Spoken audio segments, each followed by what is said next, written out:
Well, good afternoon, everyone. We are going to get started with our Haggerty Phonemic Awareness webinar. And over the next 90 minutes to 2 hours, we're going to be walking through the Haggerty Phonemic Awareness curriculum and being able to share some information about teaching explicit and systematic phonemic and phonological awareness lessons in your classrooms. My name is Elisa Van Hecken. I work with Haggerty Phonemic Awareness. This webinar today is hosted by the Deal Center for Early Language and Literacy, and you will be receiving a copy of all of these slides, as well as access to a recording of this webinar that you are welcome to view afterwards, and those will be coming through the Deal Center. My contact information is included on the slides. For those of you who would like to contact me afterwards with specific questions, you'll also see some other ways to connect with our company and our curriculum. Our website is www.haggerty.org. We also are on social media platforms, including Facebook and Twitter.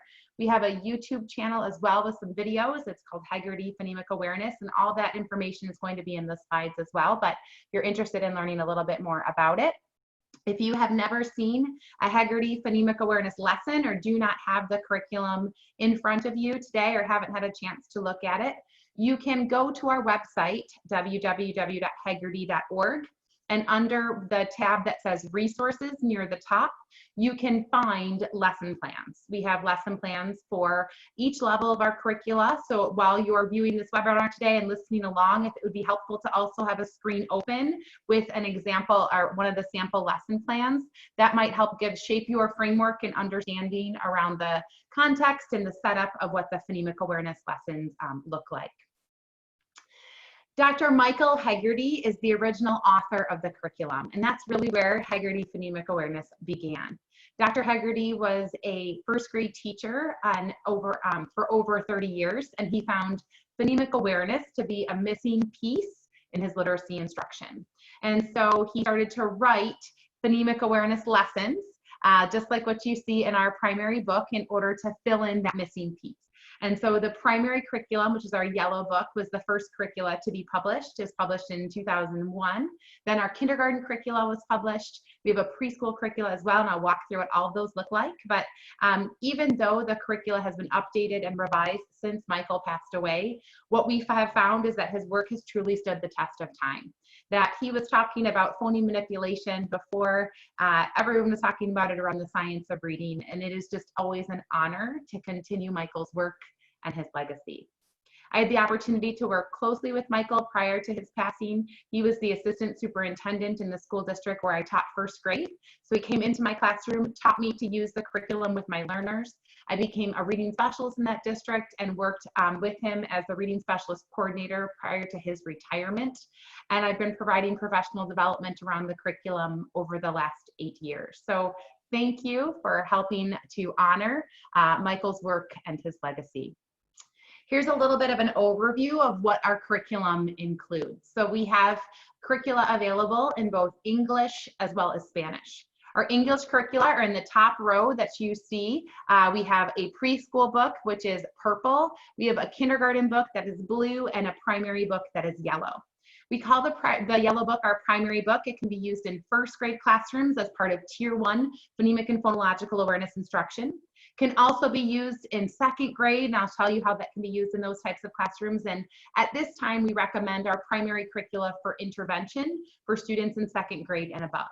For students who might be struggling with these phonemic and phonological awareness skills, maybe they're missing just a few of them, and we know this because they struggle to decode. My colleague Marjorie and I, who are the literacy specialists who work with providing professional development, are currently writing an intervention book that is specifically for these older learners, students in second and third grade.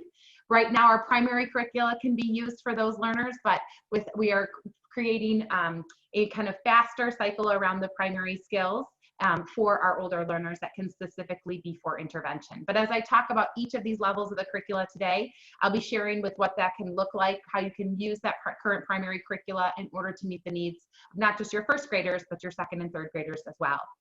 We offer 3 levels of the curriculum in Spanish, and these would be for dual language or bilingual classrooms where students are learning literacy skills or learning to read and write in Spanish. They develop a phonemic and phonological awareness in their native language, and then that can transfer into English when they move into learning to read and write in the English language as well.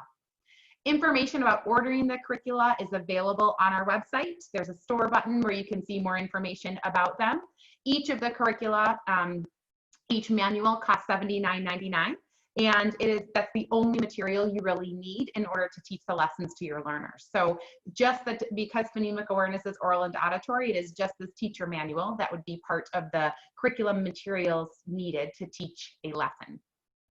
This afternoon, we're going to be walking through the curricula, but also talking about what is phonemic awareness. We're going to define phonological awareness, phonemic awareness, as well as phonics. We're going to talk about why is this important? What does the research and the standards say about phonemic awareness instruction? And then we're going to spend some time in the how. How would I actually implement these lessons in my classroom? Each lesson you see in that manual on the previous screen teaches 8 phonemic awareness skills and 2 early literacy skills in every single lesson. And the curriculum manual contains 35 weeks of phonemic awareness instruction. We'll also talk a little bit about some of the professional resources or assessments that we can share. I'm going to even model a lesson for you. As we work through the, as we get started with thinking about these terms, what is phonemic awareness? I want to just define this for you. If you have a manual, one of the very first pages of your curriculum, it's actually Roman numeral 1, has a page at the top that says, what is phonemic awareness? We define phonemic awareness as an understanding that spoken words are made up of individual sounds called phonemes. And a child who has phonemic proficiency has this proficiency with hearing sounds, is able to isolate sounds, blend sounds, segment a word into sounds, and even manipulate sounds in words. So the focus of a phonemic awareness lesson is on the sounds that we hear. We're not reading or writing any of these words in print, but rather they're hearing words spoken aloud. And we're asking students to do just these things: isolate a sound, blend sounds, segment, and then we manipulate through adding, deleting, and substituting.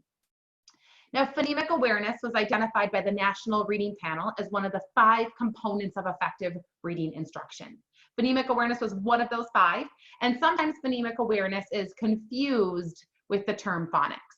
That phonemic awareness and phonics are both considered foundational reading skills.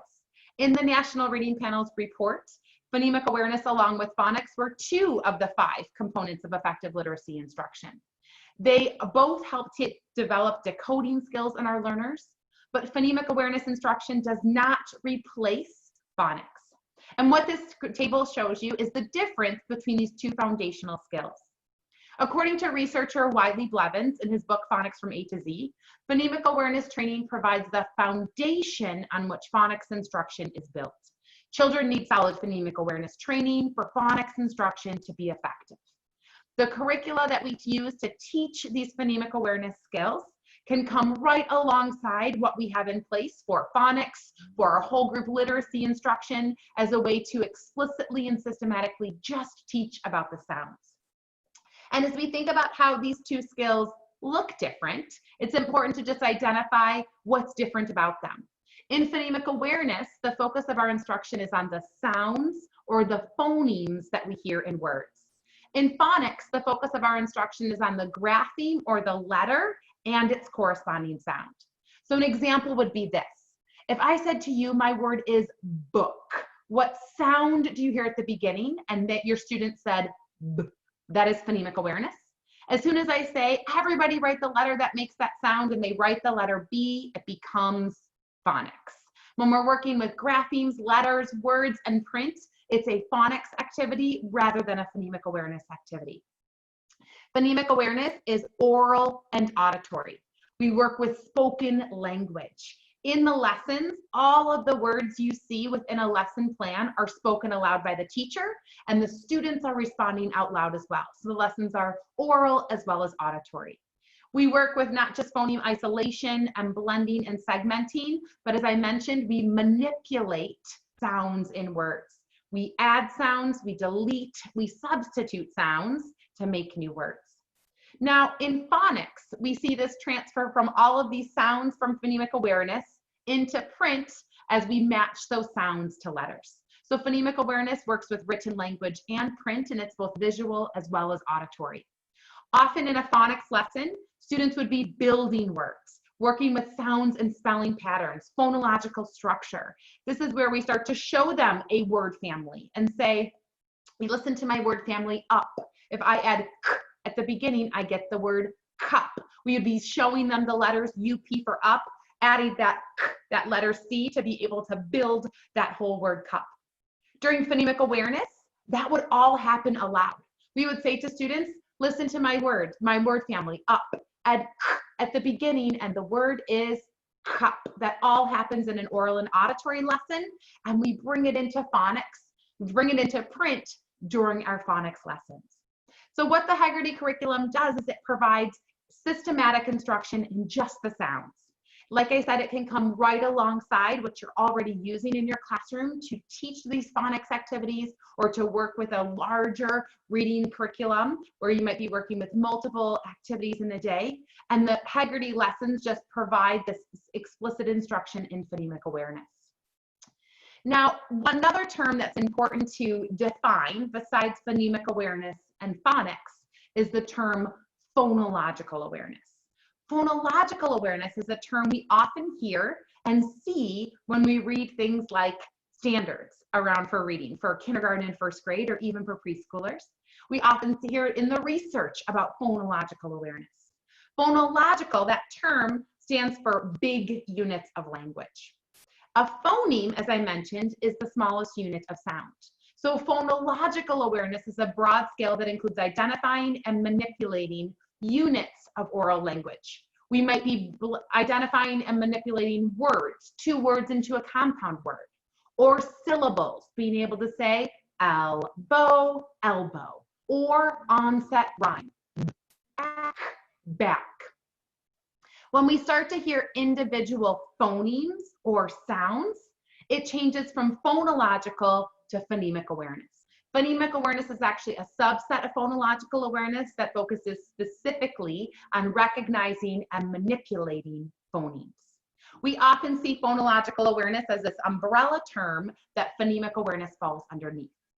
Within our curriculum, we work at the phonological awareness level before we start to work with individual sounds. Maybe this has happened to you before. Sometimes when we give an assessment in phonological and phonemic awareness to a student, we might say to them, listen to my sounds. T, up. What's the word? And they respond with up, like only two of the sounds. Or they respond with a word like tomato that begins with the t sound but doesn't match the two other sounds that I've provided. And as a teacher, we think, how did you not hear that? How did you only get the two sounds or come up with something that doesn't even match? What we know from that type of a response is that that child struggles to hear three phonemes. They don't yet know how, right? They can learn how to blend those three sounds into a word. I would want to know for that learner, can they blend onset rhyme? What you see on this ladder are these levels of phonological awareness before we get to phoneme, and onset rhyme is right below it. So I would want to know if they can't hear up to get the three sounds into top, I would wonder, can they blend two sounds? If I said e, could they blend that into me? Or could they blend top as an onset rhyme? Up. The onset is the first sound, the rhyme are all the letters after the first vowel. As we work with our phonemic awareness skills, even though our curricula is called phonemic awareness, we work from phonological to phonemic awareness throughout the lessons. What this ladder shows is this progression or this continuum from phonological, large units, all the way up to hearing individual sounds. What you see next to each rung of the ladder are boxes that match the three different levels of our curricula. Our purple book, that purple font, is pre-K. Our blue book is kindergarten, and our primary book is that yellow font. So you'll notice all three levels of the curriculum begin at the word level. We blend two words into a compound word. We would say, let's listen to our two words, rain, bow. We can blend those two words, rainbow, into rainbow. Now, blending and segmenting are two of our 8 skills that we work with. And they're two of the skills where we see this progression from word to syllable, from phonological to phonemic awareness. We can segment a compound word by taking it apart. My word is sunshine. Take it apart, sunshine. We take that larger word apart into 2 smaller words. What you'll notice is that the amount of time we spend at that word level looks different depending on the level of the curriculum that we're using. Our primary book, our yellow book, it's 2 weeks at the word level. In our kindergarten and our pre-K book, we spend 4 weeks at the word level, helping students to blend and segment words. Now, within our curricula, we also have students, when we're working with blending and segmenting words, we're also adding and deleting words as well. We're listening to a whole word, taking a word away, and being able to say what's left. The next level of phonological awareness we move to is the syllable level. We work with this for 2 weeks in our primary curriculum, 4 weeks in our kindergarten and pre-K, where students learn to blend and segment, in addition to adding and deleting subsyllables in words. We'd say to our students, listen to syllables. We could say to them, reading, and they would blend those 2 syllables together to make reading. Or to be able to say to them, recess. We blend those 2 syllables together to make the word recess. Or can we segment a word into syllables? My word is understand, and they could say understand, understand. We teach them to break that word apart into 2 or 3 syllables, identifying each of those parts in a word. Our last level of phonological awareness is the onset rhyme level. Onset is the first sound or phoneme in a word. The rhyme, R-A-M-E, are all the letters after the first vowel. That b, ak example, or t, op. I'd say to my students, listen to my onset, my first sound, and my rhyme, is. What's the word? Miss. Or listen to the word box. Segment that into onset and rhyme, b-ox. We work at the onset rhyme level for 3 weeks in primary, 4 weeks in kindergarten and pre-K, and then we get to the phoneme level. The lessons change from phonological awareness to phonemic awareness in week 8 in our primary curriculum, week 13 in our kindergarten book. And you'll notice in our purple book, which we often use for pre-K, we go back to the bottom of the ladder and work with 2 review weeks through those phonological awareness skills. When we start to work with phonemes, our students work with 2 phonemes, 3 phonemes, and we even get into words with 4 or more sounds. Now, the number of phonemes or sounds doesn't always match the number of letters in a word. Like in the word day, we have 3 letters, but only 2 sounds.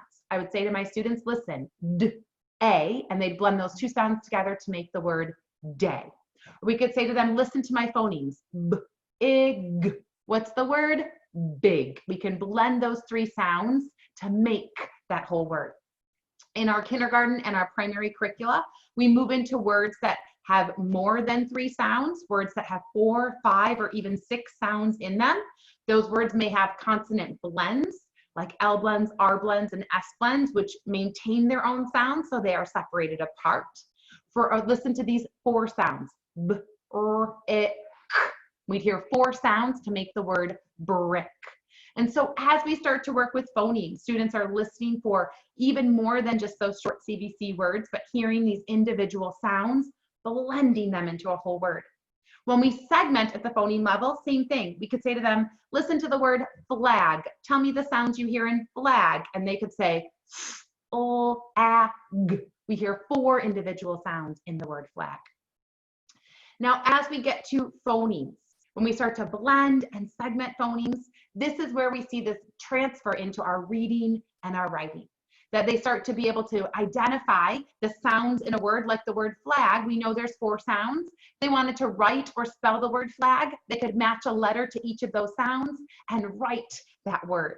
And so blending and segmenting are 2 of our basic skills that really do transfer into both reading and writing for our learners. As we talk through this information together this afternoon, I would encourage you, if you have any questions, to use the chat bar that's at the bottom of your screen. And it's if you kind of hover over at the bottom of the Zoom meeting, there's an opportunity to chat. Everyone would be able to see your question. I can read it and then respond aloud. It's a lot easier than having each of you unmute and join the conversation. So if you have any questions, if I say something you want clarification around, please feel free to use that chat option, as I would be happy to answer those questions for you. Any questions about this so far? One of the reasons I share this ladder is that I want you to be able to see the progression throughout all 3 levels of the curriculum. Sometimes teachers ask, I'm a first grade teacher, but I have some students who maybe are coming to school with very little school experience, or I have kids in first grade who still don't know their letters and their sounds. Should I use the kindergarten curriculum? Is it okay for me to use the first grade, the primary curriculum? I often recommend that teachers use the curricula that matches their grade level. So if you are a kindergarten teacher, you would use the blue book. If you're a first or a second grade or a third grade teacher, you'd use that primary curriculum. One of the reasons that I share that is the sequence. That if we were to use the purple book in a kindergarten classroom, it would take us longer to get to the phoneme level. And as we walk through each of the 8 phonemic and phonological awareness skills that we teach, you'll see how the activities and the words used look different on each level of the curriculum. Another example would be in our pre-K curriculum, we work with short vowels only. In our kindergarten curriculum, we work with short as well as long vowel sounds. And so just helping students to be able to hear those sounds and giving them opportunities to hear those sounds is one of the ways we can use that curricula, like I said, that matches their grade level.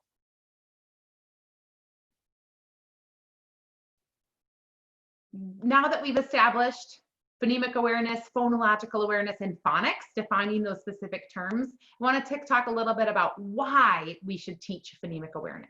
Why is phonemic awareness something that should become part of our classroom instruction? Well, according to Marilyn Adams in her book, Beginning to Read, the lack of phonemic awareness is the most powerful determinant of the likelihood of failure to read. That if our students aren't aware of the sounds of the language, they'll struggle to be able to decode words when they want to read and encode words when they want to write. And according to Louisa Moats in her book, Speech to Print, one of the most robust findings of modern reading research is that proficient reading is strongly associated with the ability to identify, remember, and sequence phonemes. And that is exactly what we're doing as we teach these activities, these phonemic awareness skills each and every day. They are written in a systematic way that we work from early basic to advanced skills, giving our students this explicit instruction around sounds. Louisa Moats, the author of Speech to Print, actually has a blog that she often shares different articles and research around. She's one of the authors of the Letters curriculum and is very vocal around implementing the science of reading in our classrooms. And in a blog she posted in October, she said this: perhaps the most critical and least practiced component of effective early instruction is phoneme awareness. Awareness of the sounds that make up spoken words, facility at manipulating those sounds, and the links between speech and print must be mastered for students to be fluent readers and accurate spellers of an alphabetic writing system like ours. And so as we think about the big why do we need it? We need our students to be aware of sounds so that when they go to work with reading, they read words and engage with print, or we start to teach them different phonics skills, they have this base in sounds, before we ask them to be able to start to be able to match those sounds to letters in print. Now, David Kilpatrick and Louisa Moats are probably 2 of the most well-known researchers around especially in the field of phonological and phonemic awareness. And in David Kilpatrick's book, The Essentials for Reading, he says this: early training of phonological awareness in kindergarten and first grade prevents many reading difficulties from happening. When we think about the research and the findings of the National Reading Panel, when we bring explicit instruction around sounds into our Tier 1 classrooms in kindergarten and first grade, we can truly lay the foundation for our students to be readers. This was Dr. Hegarty's why. He found that his learners were missing phonemic awareness. And so he wanted to provide it for them in a systematic and explicit way. And that's really how the curricula came to be. So as we bring in these lessons, which are, like I said, oral and auditory, They're about 10 to 12 minutes in length. They can come alongside our current reading curricula and instruction to really lay the foundation and sounds for all of our learners. Now, often when we talk about the science of reading, and for those of you who are listening to blogs and reading articles about all of the findings around the science of reading, you'll often see the simple view of reading mentioned. The simple view of reading says that there are 2 skill sets necessary in order for students to comprehend what they read. And reading comprehension is truly the ultimate goal of being a reader. As adult proficient readers, we automatically are comprehending every single thing we read. We make meaning, we understand that when we read this text, we're going to gather new information, we're going to learn something. That's our purpose for reading. With our littlest learners, that's not always the case. They think the purpose of reading this book is to get from the top of the page to the bottom of the page, or to read all of the words that are in front of them. And have you ever read with a child who sounded really good as a reader? They read all the words correctly, and when you were done, you said to them, "Tell me, what did you think about that?" Or "What do you think might happen next?" And they say, "I have no idea. I was so focused on reading the words, they weren't even thinking about that comprehension piece." Reading the words is the first step to being a reader, but making meaning is really what it means to read. And so as we think about this simple view of reading, we say that reading comprehension equals word decoding multiplied by language comprehension. And where phonemic awareness falls is in that word decoding piece. We become an automatic decoder of words through phonemic awareness and phonics, having these words we automatically recognize. That's what it means to be an automatic decoder. So when we have this explicit and systematic instruction in phonemic awareness, we pair that with our phonics instruction, and they start to recognize these words automatically. That's where that decoding part of our reading, of our simple view of reading, comes from. Language comprehension is where we bring in the vocabulary, and do we understand what these words mean, and can we use the context around it to create meaning from these words? And when both of those are in place, when we can decode the words automatically and we understand what they mean, that is what it means to actually be a reader, to comprehend, what we read. So as we think about our classrooms, whether you're remote teaching right now or thinking ahead already to next year, as we think about our literacy instruction, providing instruction around not just what it means to think about our reading, to compare and contrast, or to summarize, or to make connections to our reading, that comprehension piece we know is so important, but do we also have lessons in place that teach our students to decode, to have the phonemic awareness and the sounds that matches to print with our phonics instruction so they can read the words in front of them correctly, that they know the sounds that match the letters in order to be that automatic decoder of print. Now, as I mentioned, the phonemic and phonological awareness, is a term we often see in the standards that we have for reading, especially around foundational skills. And the ELA Georgia Standards for Excellence are no exception. Most states, or all states, have foundational reading skills built in as part of their standards. And the expectation is that kindergarten and first graders can demonstrate an understanding of spoken words, syllables, and sounds or phonemes. And you'll see here that there are 5 different areas of phonological awareness that are a focus for kindergarten instruction. Our curricula, our blue book for kindergarten, matches all 5 of these areas, these skills, with one additional skill within our lessons, which is the skill of deleting. So within the standards, students are expected to recognize and produce rhyming words. Rhyme is one of the 8 phonemic awareness skills we work with in each and every lesson. We work with rhyme recognition as well as rhyme production. That second standard, to be able to count, pronounce, blend, and segment syllables. Blending and segmenting are 2 more phonemic awareness skills. They are the skills you saw represented by that ladder, working from phonological to phonemic awareness. We blend and segment syllables within our lessons, as you saw from the ladder in the kindergarten book. It's weeks 5, 6, 7, and 8. And then you'll see the next standard, we blend and segment at the onset rhyme level. And we work with that in our lessons as well in weeks 9, 10, 11, and 12. And beyond there, we blend and segment phonemes, individual sounds. That fourth standard we see works with the skills of isolating the initial, medial, and final sound. Initial sounds are isolated in an activity within our lessons that's called onset fluency. You'll often see it if you're looking at a lesson plan. You'll see rhyme is the first skill, onset fluency is our second. We isolate the first sound or phoneme in a word. We work with the skill of isolating the final or the medial sound. We work with final sounds in kindergarten for the first 12 weeks, weeks 1 through 12. Then we switch to isolating the medial sound for weeks 13 through 22. And then we go back and forth with final and medial to give some practice and review. We work with two more skills. We add and substitute phonemes to make new words. Adding and substituting are two of our phoneme manipulation activities. As I mentioned, our lessons include one additional skill, number 8, which is deleting. We add, we delete, and we substitute the initial sound in a word as we manipulate sounds.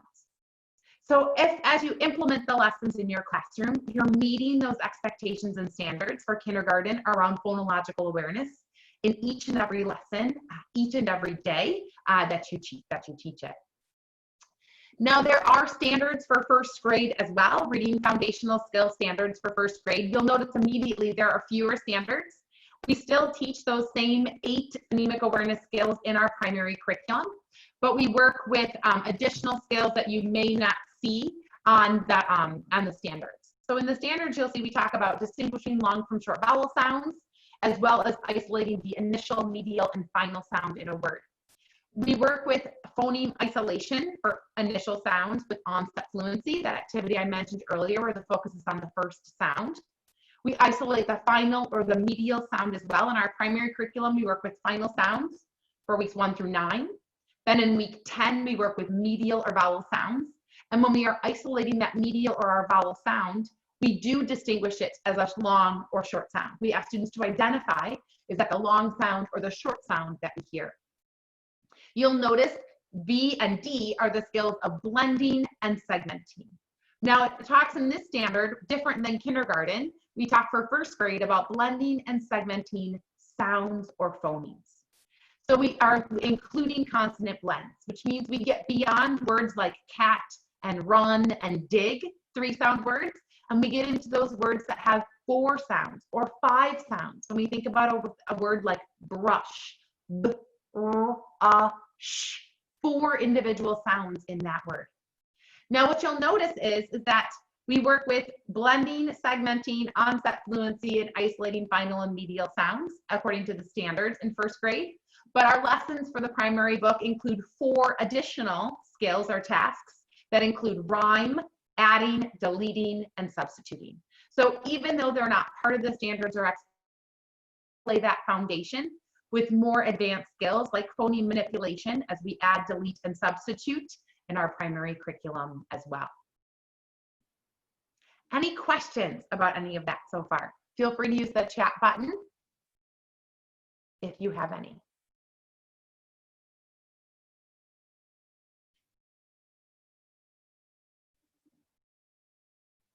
All right, the curriculum itself is meant to be about 10 to 12 minutes of instruction each and every day.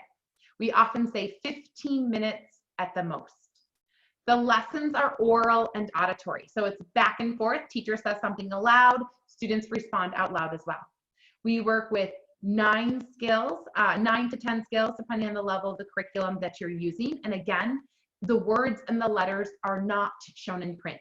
The students are hearing the words spoken aloud, and they are responding out loud as well. Now, phonemic awareness is a foundational reading skill. So it can be part of our Tier 1 instruction. We know from the research, as Dr. Kilpatrick said, that early training of phonological awareness in kindergarten and first grade truly does lay that foundation. It prevents reading difficulties from happening. So the blue and the yellow books can be part of our Tier 1 instruction in kindergarten and first grade classrooms. For teachers using the curriculum in 2nd or 3rd grade, you may find that your students don't need all of the skills, or you may find that they don't need to begin all the way back at week 1 in the curriculum. As we saw from that ladder, maybe our 2nd and 3rd graders don't need compound words or syllables. Maybe they don't need that phonological awareness component, but they're ready to hear individual sounds. They're ready to be at the top of the ladder. So we often recommend that older learners, teachers using it in 2nd and 3rd grade, would begin their instruction around week 12. The lesson plan for week 12 has students hearing 3 and 4 and even 5 individual sounds in a word. Now, as a teacher and as an educator, if you find that that is too hard for your learners, you can always go back and find an earlier place in the curriculum, like week 8 when we first get to the phoneme level, or week 10 when we're working with just 3 phoneme words. But we often find our 2nd and our 3rd graders, when we know they struggle with phonemic awareness based on their decoding difficulties, or perhaps they're a disfluent reader, we find that often they're ready to be at that top of the ladder, hearing those individual sounds. So a 2nd grade teacher or a 3rd grade teacher, which I know we have some listening today, would look in the primary curriculum, and as you get to those lesson plans, you wouldn't begin at the lesson plan for week 1, but rather go a little bit further and look at a lesson plan for week 8, 12, 13, 14, and try those activities with your learners. You may also find with older students that maybe they don't need some of those earlier skills. Maybe they know how to rhyme, or they know how to hear the first sound in a word, which is onset fluency. You may be targeting your instruction to meet their individual needs. They might not need all 8 phonemic awareness skills or those 2 early literacy skills of letter naming and language awareness, but rather target your instruction, especially for 2nd grade and above, on the skills that perhaps they're missing. Now, we can also use the lessons during intervention for struggling learners, or as a reading specialist or an interventionist. You could be using these lessons in tier 2 or tier 3 instruction, again, targeting those specific skills. Now, often when I talk about targeting specific skills, the next question is, how do I know what they're missing? On our website, haggerty.org, we have some assessments that are available for you. They are available prior to you even purchasing the curriculum. Under the resources tab, you will not only see those sample lesson plans that you can download, but as you keep scrolling down, there are assessments for each level of the curriculum. We have assessments for kindergarten, for 1st grade. There are 3, kind of beginning, middle, and end of the year. And then we offer a screener assessment, which is for 2nd grade and above. That screener assessment is really meant to be a snapshot. What is this student missing? I'm going to assess all of these different activities or skills, and I'm going to figure out where do they struggle. And then I'm going to go into the curriculum and match those to those lessons. In addition to that screener assessment, you'll see something that we call strand assessments that are meant for 2nd grade, students in 2nd grade and above, that focus on phoneme manipulation, those skills of adding, deleting, and substituting. And they're meant to really be able to target the specific ways or where the student is successful or struggles with manipulating sounds. Can they add or delete the first sound in a word? Can they add or delete the final sound? Can they substitute the first sound? Can they substitute the final sound? Can they substitute the medial sound in a word? And so those strand assessments are really meant to help determine how to use these lessons effectively and efficiently and engage our students, especially for older learners who struggle. At the beginning of our time together today, I mentioned that we're working on an intervention curriculum. And the purpose of the intervention curriculum is really to give a tool for those teachers or interventionists who are working with older learners, 2nd, 3rd, 4th, 5th graders, who may still need instruction, explicit instruction around sounds. And so we hope to have that available for the 2020-21 school year. So we hope to have it available by August. We're still working through the content of it right now. But during this time, that primary curriculum, that yellow book, can really be used to target that instruction. In those sample lesson plans that you see on our website, you will see a variety of weeks available. For example, in the primary curriculum, we'll see like week 1, week 3, week 5. You'll see some of those later weeks where we do get into 4 or more sounds. And so you can see how we progress from phonological to phonemic awareness. And if you are someone who works with older learners, that might be a helpful tool or way to look at it, to say, let me see what a lesson for week 10, 11, 12, 13 might look like. And you can find it up there to be able to see what that can look like for your older learners. Any questions about that?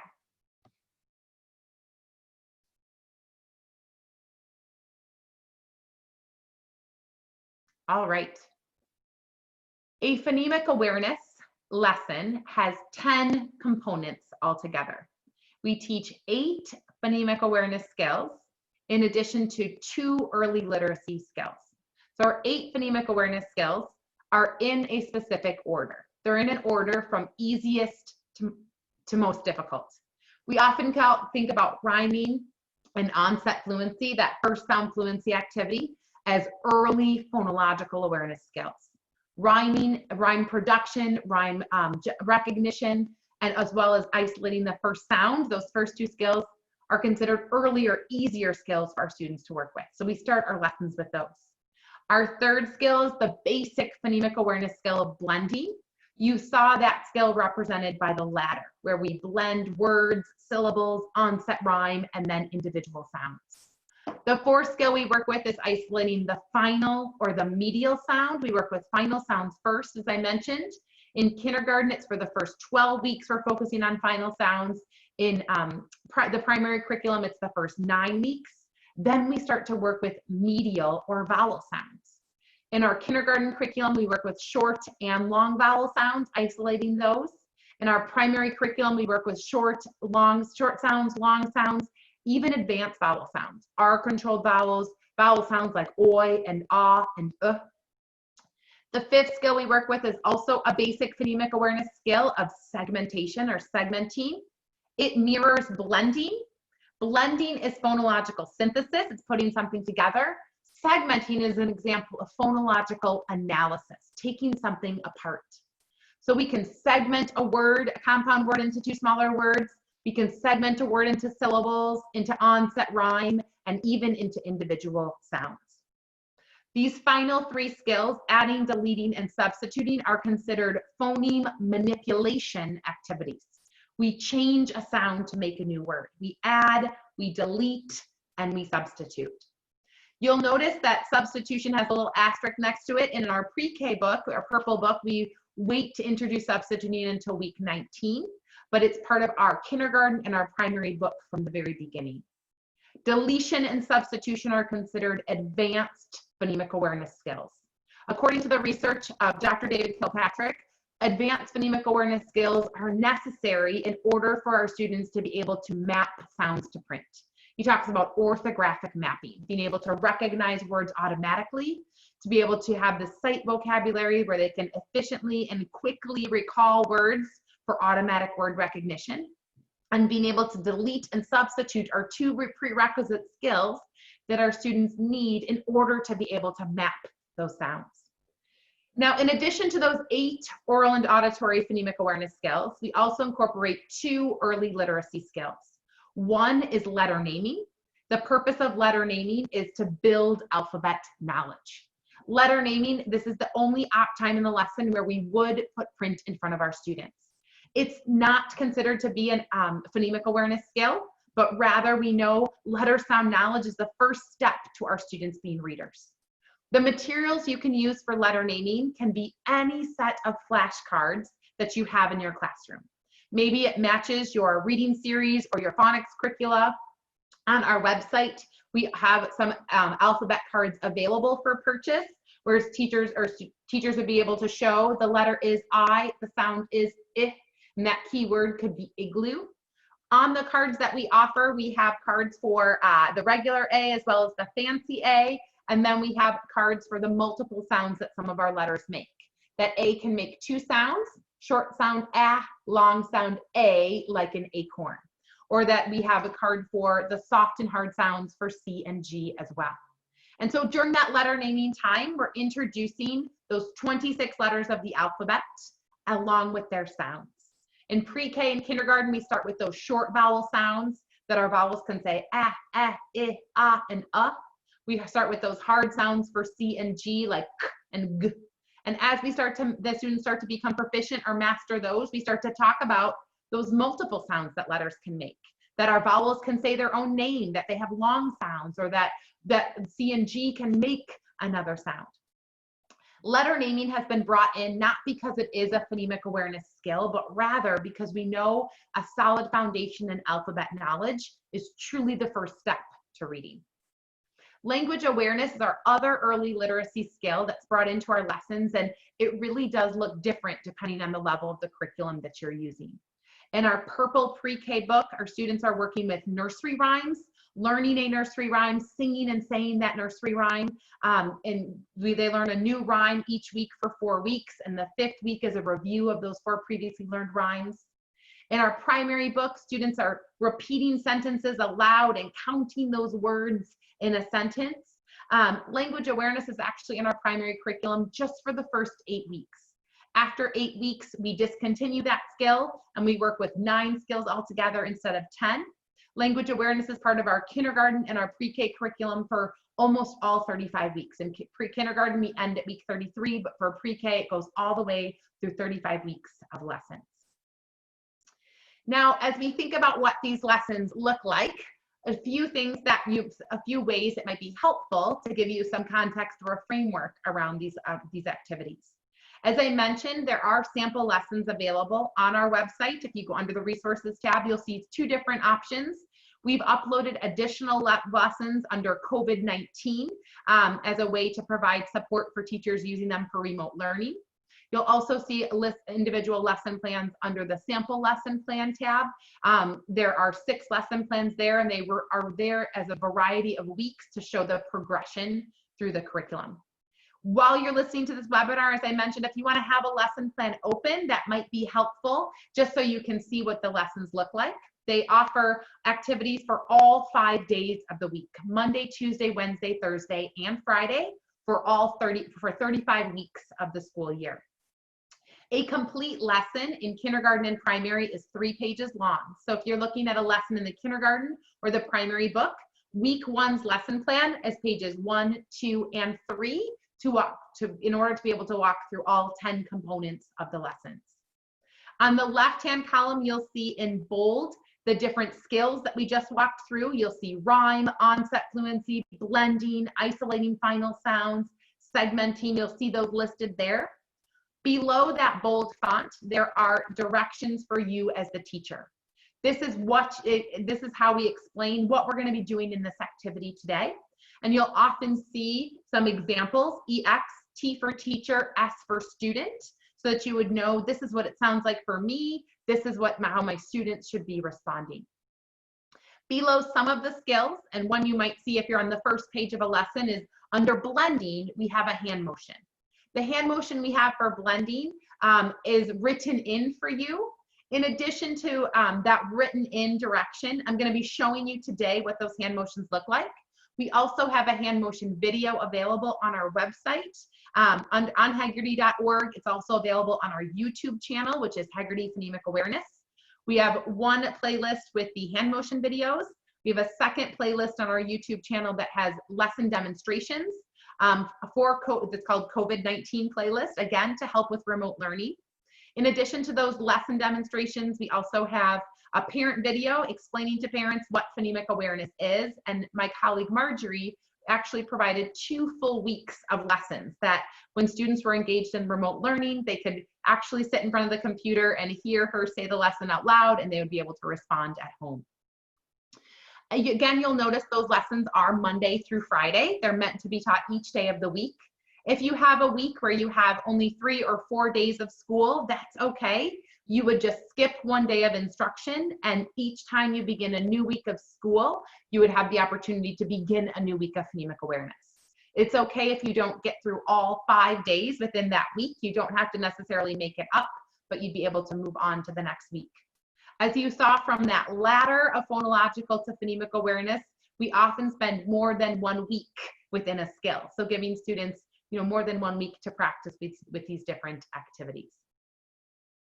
Before we jump into what the individual lessons or activities look like, I wanted to model for you what a lesson would sound like in a classroom. And so I'm going to model what would be week 1's lesson plan, and it's going to be from the primary curriculum.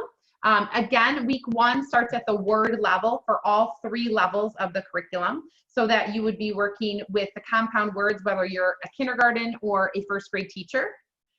Within the lessons, we have anywhere from 5 to 10 words for each of the skills that are listed. Just for the sake of our time together, I'm going to model the lesson with 3 words each, just so that you can get an idea of what it sounds like. While you're at home viewing this, if you want to respond out loud, please do, just so you can kind of get a feel of what's it like to be a student in a phonemic awareness lesson, or if you want to practice repeating what I say to give yourself practice with being the teacher, please use this time to just familiarize yourself with the structure or the routine of the lesson. So in week 1's lesson plan, I would jump right in with the activity of rhyming, and I would say to the students, listen, I'm going to say 2 words. If these words rhyme, you're going to give me a thumbs up. If they don't rhyme, you're going to give me a thumbs down. And we're going to ask our learners to repeat the 2 words back to us. So I'd say, listen to my 2 words, rain, train. Do those 2 words rhyme? And I would have them repeat rain, train, and they would give me thumbs up. Listen, my words are sit, seat. Say those words for me and tell me if they rhyme. And they would say sit, seat. Do those words rhyme? And we want our kids to give us a thumbs down. We will talk about error correction, because I'm sure some of you are thinking, my kids would have said sit and seat rhyme because they begin with the same sound and end with the same sound, but we'll talk about what that looks like to provide that corrective feedback. One more, rose, job. Do those words rhyme? And they repeat back, rose, job, and they give us a thumbs down. Now I'm going to say a word. I want you to repeat the word back to me and tell me just the first sound that you hear. Colorful. And they would say, colorful. What's the first sound? And just say that sound in isolation. Or my word is garden. Say the word for me. Garden. What's the first sound? And they would just say, g, just that first phoneme. My word is Wednesday. Say the word for me. And they would say, Wednesday. What's the first sound? Just that initial W sound. Now I will say 2 smaller words. I'm going to show you each of the words with my hands. You'll repeat them back and we'll clap them together or blend them together to make that whole word. The next skill we work with is called blending. We're going to blend some words. Here we go. Sunday. And they would repeat back. Sunday, Sunday. Blending those 2 words together. Or sideways. And they would say sideways, sideways. We could say to them, listen to my 2 words. Milkshake, milkshake, milkshake. Blending those 2 words into that compound word. The next skill we're going to work on is isolating the final sound in a word, or the last sound that we hear. Now, as the teacher, I would just say the word regularly, but I might model this hand motion for them. When you say the word back to me, students, you're going to punch your arm up when you get to that final sound. So if I said to you, my word is plug, your response would look like this. Plug. What's the final sound? And they would say g once more. Try that with me. Plug. What's the final sound? G. All right, try this one. Corn. Let's punch out the final sound in corn. Corn. What's the final sound? Let's try one more. My word is web. Here we go. Web. What's the final sound? B. We would say just that sound in isolation, hearing just that final sound in a word. The next skill we're going to work on is segmenting a word into 2 smaller words. Let's try it. Everyone say outside, and they would say outside. Take it apart. Outside. Nice job. Listen to this word. Everyone say the word footprints. Say the word footprints. Let's segment it into 2 smaller words. Footprints. Try this one. Leadership. Say the word leadership. Take it apart. Leadership. Now we are going to add a word to make a compound word. Here we go. Everyone say lip. Lip. Add stick, and the word is lipstick. Try this one for me. Everyone say week, and they would say week. Add end, and the word is weekend. Try this one. Say with. With. Add out, and the word is without. I'll talk about ways to scaffold some of these activities if you feel like your students are struggling with it a little bit as I talk about each skill. Now we're going to delete or take away a word, and you'll tell me what remains. Watch. My hands show the whole word. Listen to my word, cardboard. I can even show them cardboard. board. Without card, what's left is board. Or listen to my word, sidewalk, sidewalk. Without side, what's left is walk. Or listen to this word, moonlight, moonlight. Without light, what's left is moon. Now we're going to substitute or change a word to make a compound word. The hand motion you see written in is 2 of my fists represent my words, and it sounds like this. Softball, soft ball. Change soft to base, and the word is baseball, baseball. Or everyone say cupcake, and they would say cupcake. Change cup to pan, and the word is pancake, pancake. Or my word is lifeboat, lifeboat. Change life to sail, and the word is sailboat, sailboat. Being able to change that word to make a new word.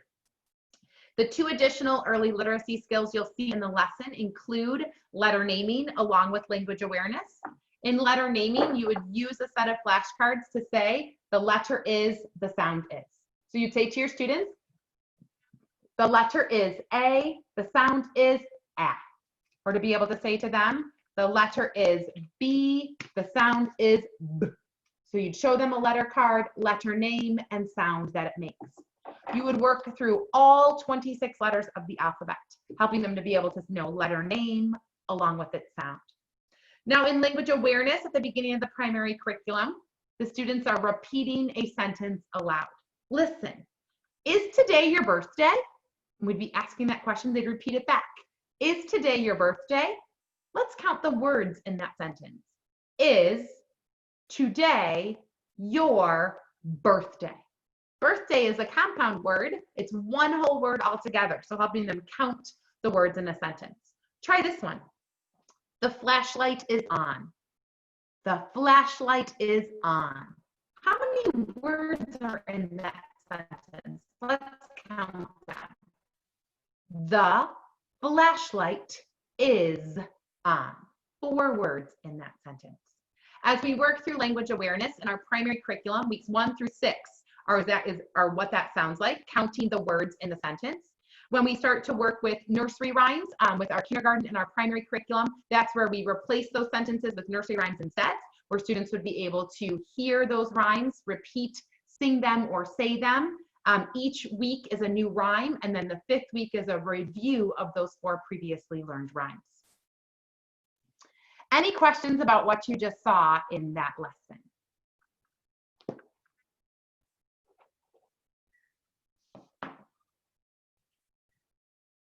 I'm going to be walking through each of the components together, as I mentioned, being able to ask if you have or be able to talk about ways to scaffold support or provide error correction around them. What you'll see on the next slides are how these skills are separated or broken down across all 3 levels of the curriculum. Our pre-K book, our kindergarten book, as well as our primary curriculum. And what you'll see is that we work with this early phonological awareness skill of rhyming in all 3 levels. We hear and repeat words that rhyme in our pre-K and our kindergarten curriculum.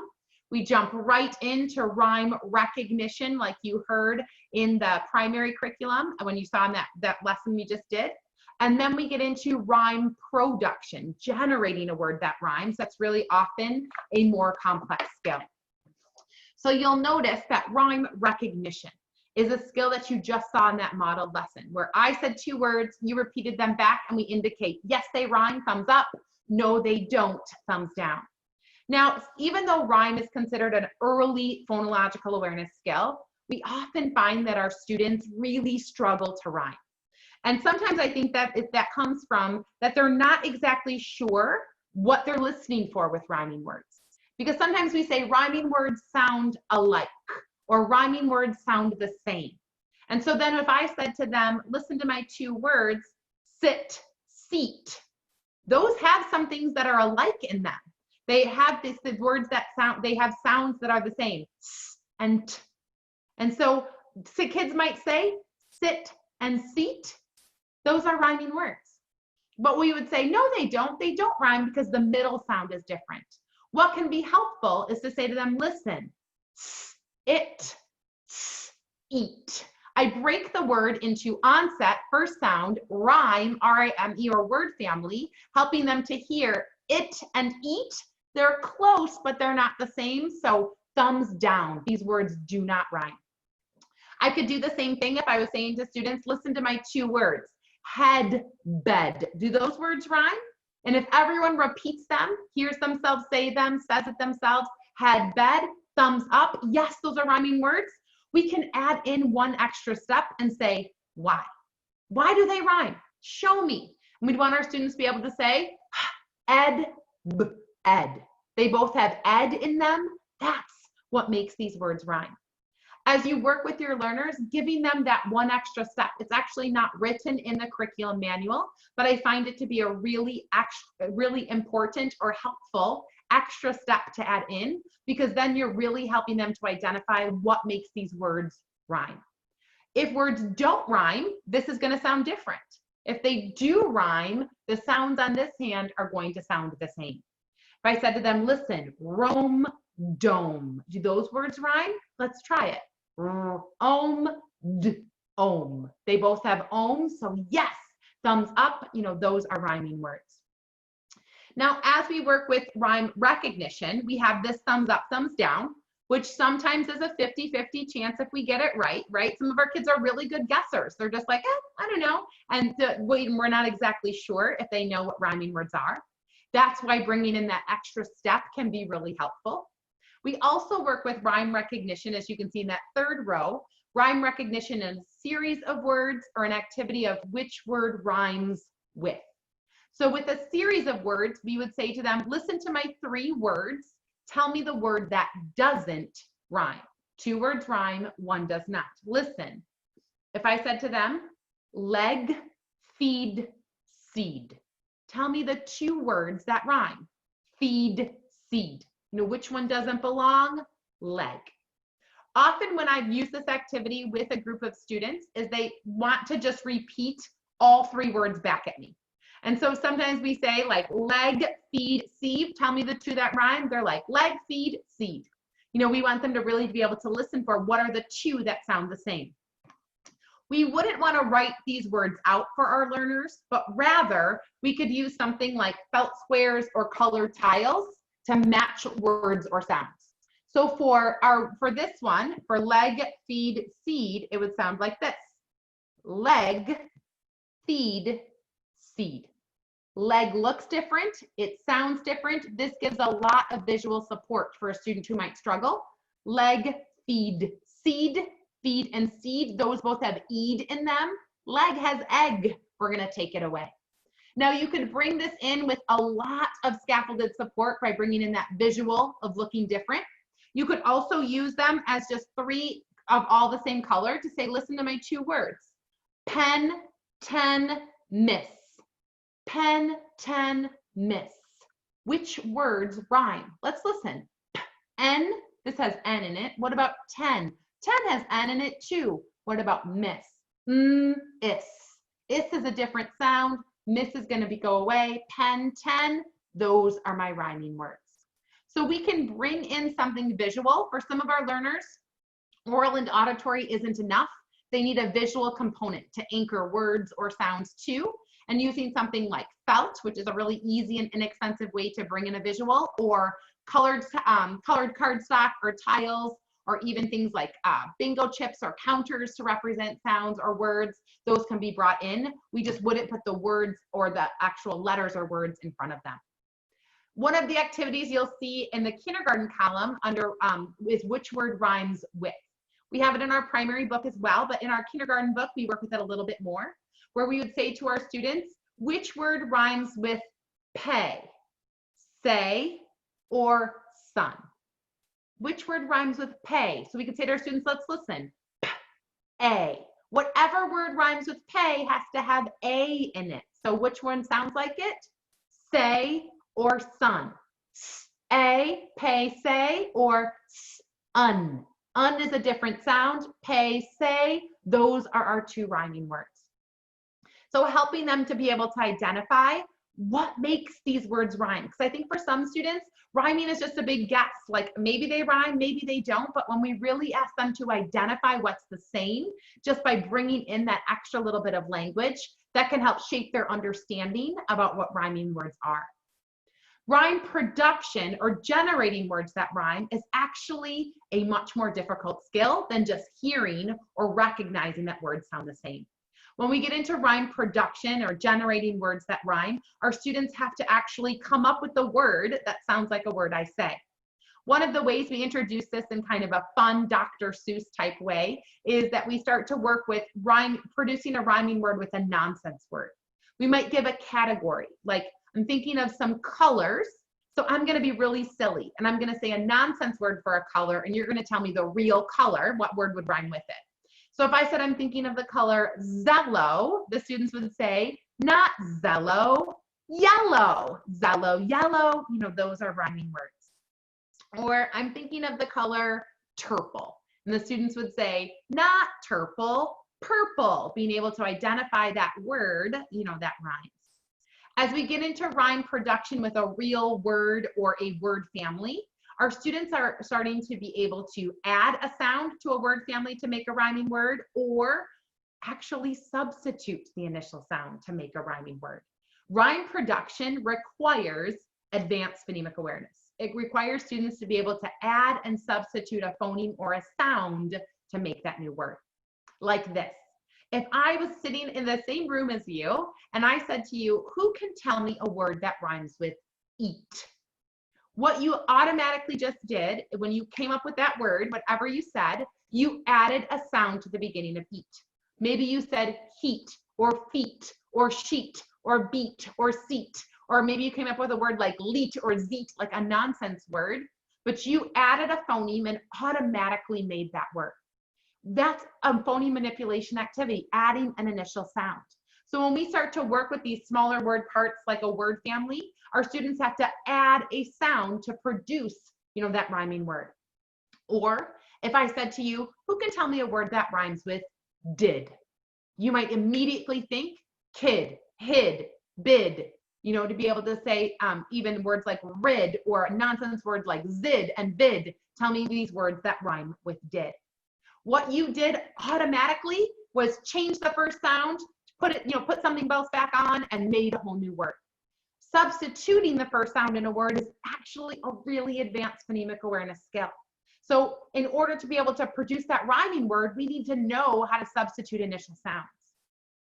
For kids who struggle with rhyme production, we can give them a little bit of scaffolded support. What we could do is we could say to our students, when I give a word, you're going to add or change the first sound of the word to the B sound, to the B sound. No matter what the word is, you're going to make a word that rhymes.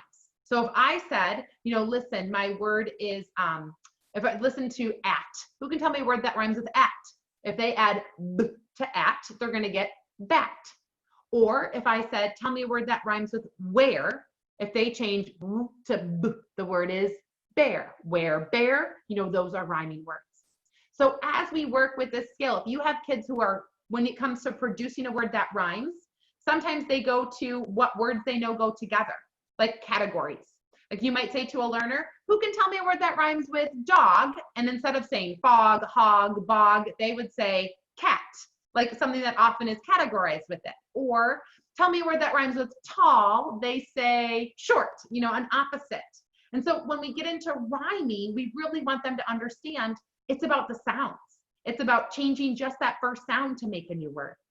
When we're working with adding or making a rhyming word with a word family, like id or ut, and say to them, go write down my alphabet line in my classroom, add any consonant to ut, and we would get a rhyming word. So we might get cut, or we might get a word like dut, nonsense word, but it's a rhyming word. And so as we start to work with rhyming, helping students really to understand what it means to rhyme, to be able to hear how we really are just focusing on changing that first sound, for those rest of the word to sound the same. What you'll see is that rhyming is a skill that is included in all 3 levels of the curriculum across all 35 weeks. It doesn't go anywhere, even though it's considered an early skill. We practice it in all 3 levels of the curriculum. The other early phonological awareness skill we teach is onset fluency. Another name for onset fluency is isolating the first sound or first sound fluency. The focus is on the first phoneme that we hear. And so what you heard in the model lesson is I said a word like colorful, and you would repeat the word colorful and isolate that first sound. Now, as we work with this skill, our focus is always on the sound, not the letter name. Sometimes if we say to our kids, my word is boy, what's the first sound in boy? They might want to say, it's a B. That's the letter name. What sound do I hear? Our focus is always on the phoneme or the sound that we hear in the word. We work with isolating the sound in one word, in a series of words. I might say, you know, fun, fox, first. I hear the same sound for the beginning of all of those words. What is it? And they would be expected to say just that first sound. As we work with this skill, there isn't a hand motion for it, but rather it's the focus is on that first phoneme or sound that we hear in a word. We work with consonant sounds as the onset, vowel sounds, both short as well as long. We even work with consonant digraphs, SH, CH, TH, sh, ch, be able to isolate that sound at the beginning of a word. What you'll notice in that primary column is that we do discontinue onset fluency after week 24 in the primary curriculum. It's one of the only skills, it's the only skill we do discontinue, or phonemic awareness skill we discontinue. We work with it for the first 2/3 of the curriculum in primary, and then the last third, we work with 7 instead of 8 phonemic awareness skills. You'll notice a little note at the bottom of this slide. We want to make sure we clip the sounds for our letters. And by that, I mean, we want to make sure our students are saying and articulating our sounds in isolation, that they're not adding the sound. So for that example of my word is boy, what's the first sound? The first sound is b, b, just that b sound. We wouldn't want to say buh, because students are going to add that U or that schwa-a sound to it, and that's going to start to leak into their writing. So we want to make sure they're hearing just that first sound. Or my word is sun. What's the first sound? The first sound is s. It's not sa. We don't say the sound. Or my word is mop. What's the first sound? My mouth stays closed. If we have students saying mop, we want to be able to say, let's clip off that sound and just say, keep it nice and clipped. Clip off that extra sound that might be attaching itself to it. Now, those first 2 early phonological awareness skills are the first 2 rows within your lesson. The third skill we work with is a basic phonemic awareness skill.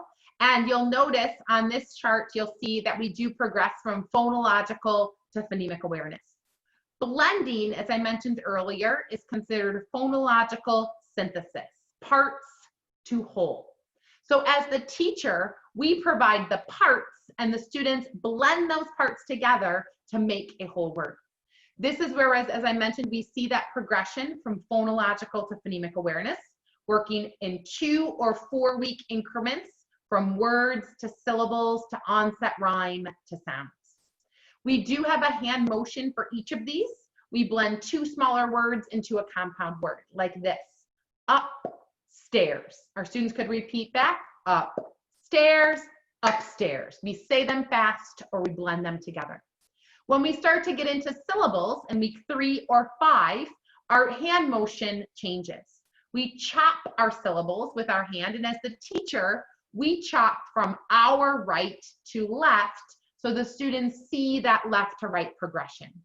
As the teacher, we might feel like we're showing it backwards, but our students will see it left to right, and they will mirror us and not even need to know their left from their right. When they mirror us, they will show their hands correctly.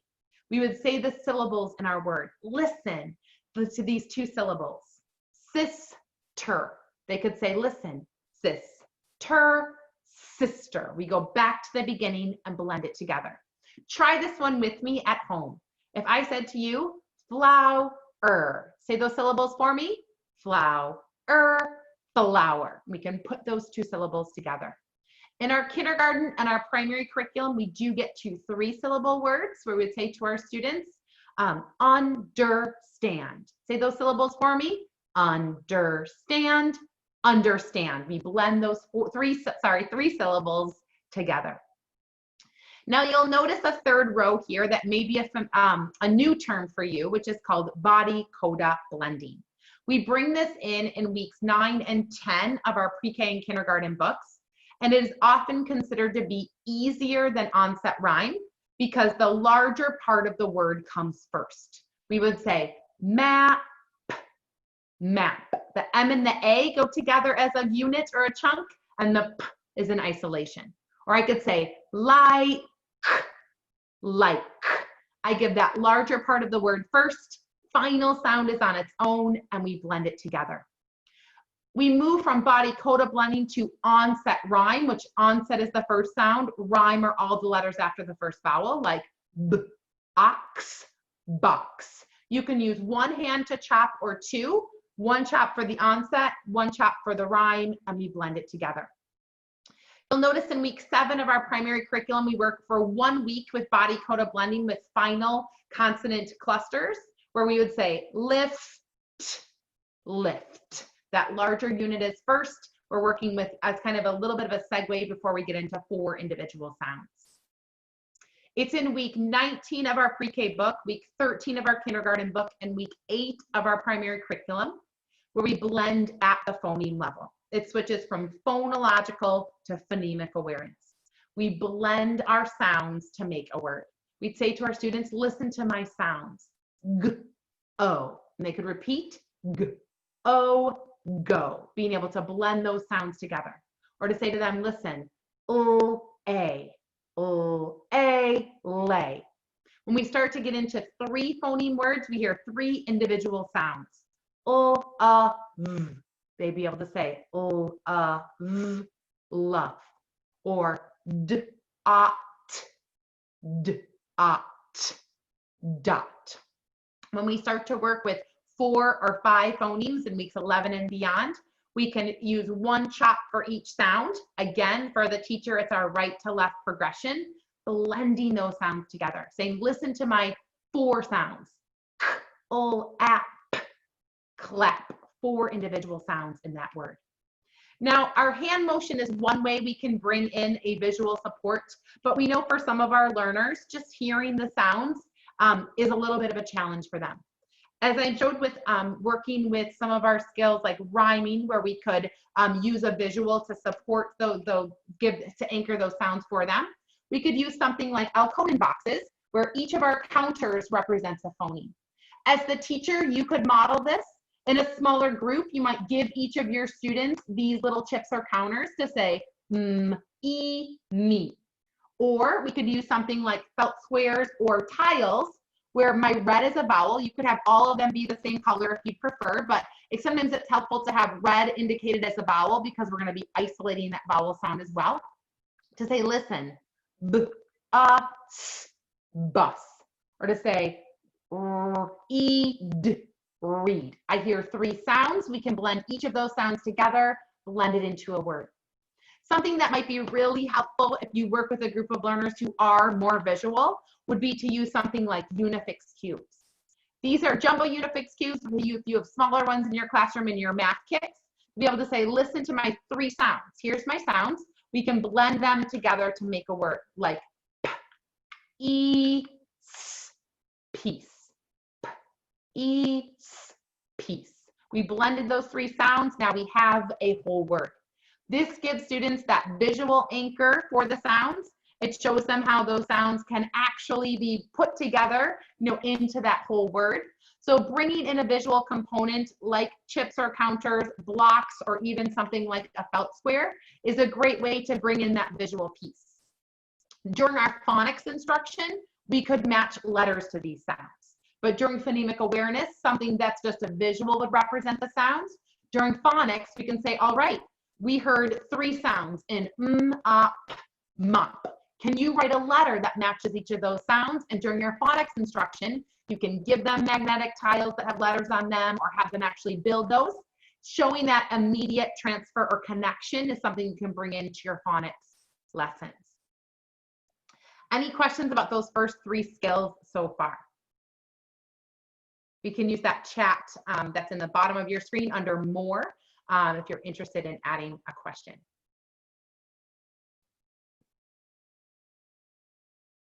All right. The next skill we work with is a phoneme isolation activity. We isolated the first sound with onset fluency. We also isolate the final sound and then the medial sound. We work with final sounds first for the first 12 weeks in kindergarten and pre-K, the first 9 weeks in primary.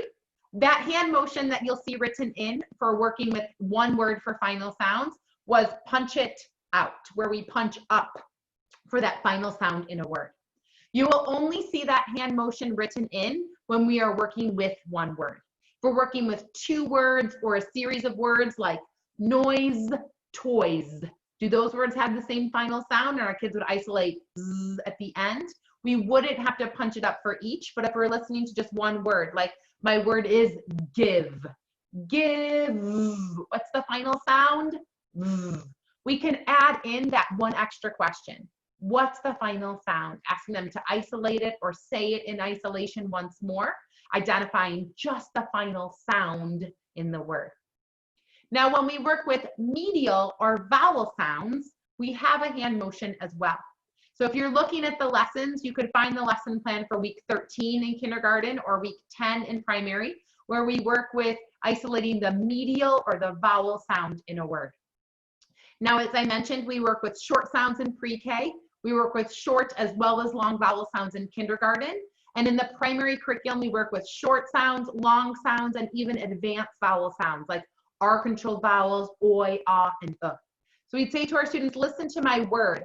My word is back. Back. Our hand motion is like a roller coaster going over a hill. Beginning of my word is the bottom of the hill.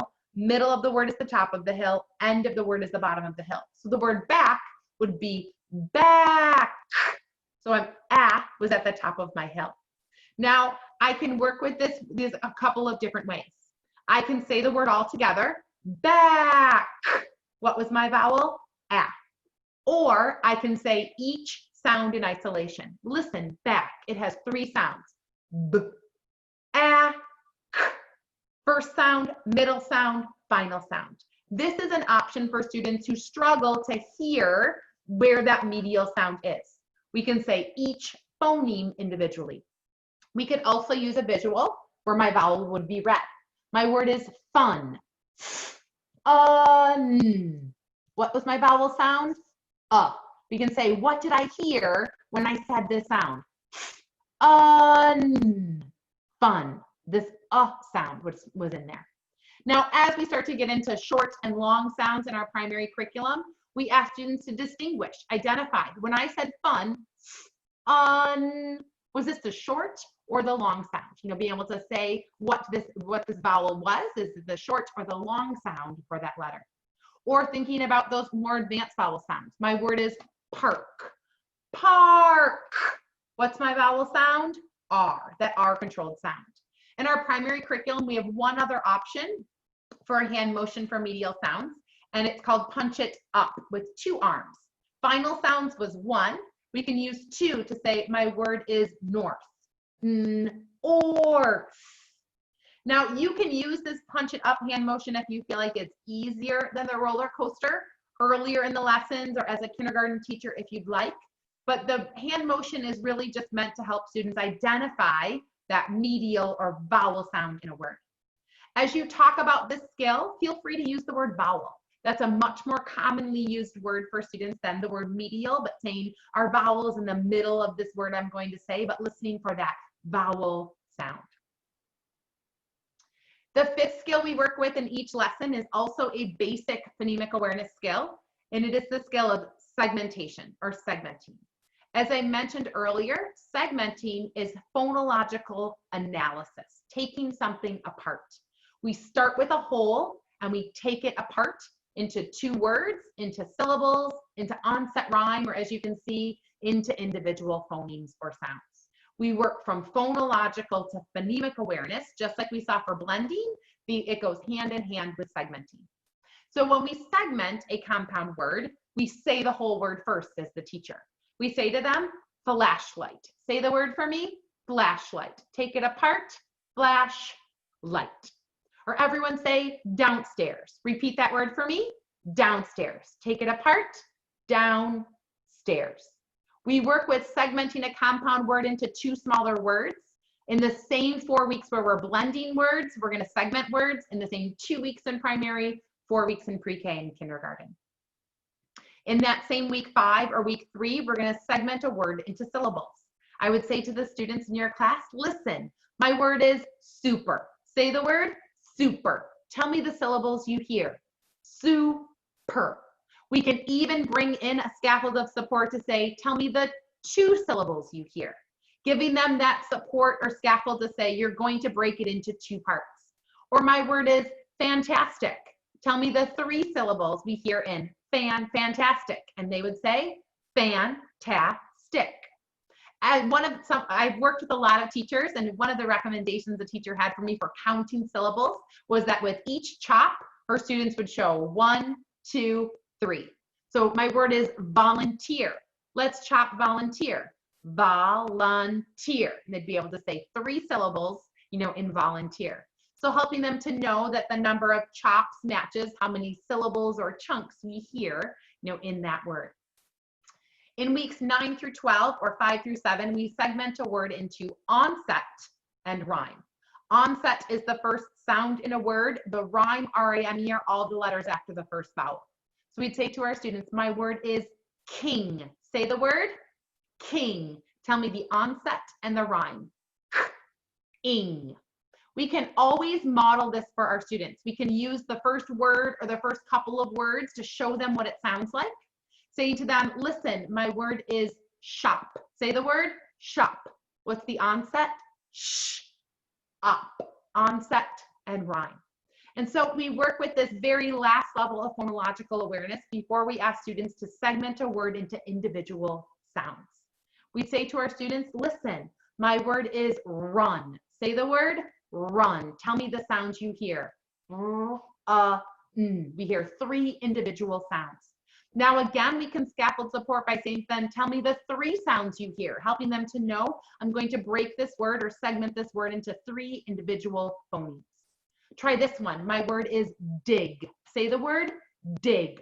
Segment it into sounds. D, I, g. 3 individual sounds in that word.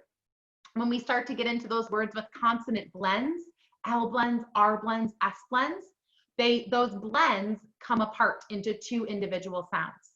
The word flip, 4 sounds. We can even give our students that heads up. Say, tell me the 4 sounds you hear in the word flip. Be able to hear each phoneme in the word. Now, even though phonemic awareness is oral and auditory, the best evidence of a child's phonemic awareness is in the way they write and spell words. And this skill of segmenting transfers into print as our students write and spell, especially for our littlest learners who are using that invented spelling, or even for our older learners to be able to say, listen to the word, identify each sound you hear, then write a letter that matches those sounds. To be able to say, listen, you want to write that you played soccer at recess? How many sounds do we hear in soccer? Let's segment it. We hear 4 sounds in soccer. We want to be able to match a letter to each of those sounds. An example I have here in the slides is an example actually of my middle daughter's writing when she was in kindergarten. She's currently a 2nd grader, but she wanted to make a list of things that we wear in the winter. So she used her invented spelling to listen to the sounds in winter. And in the winter we live in Chicago, so we wear snow pants, jackets, boots, and long underwear.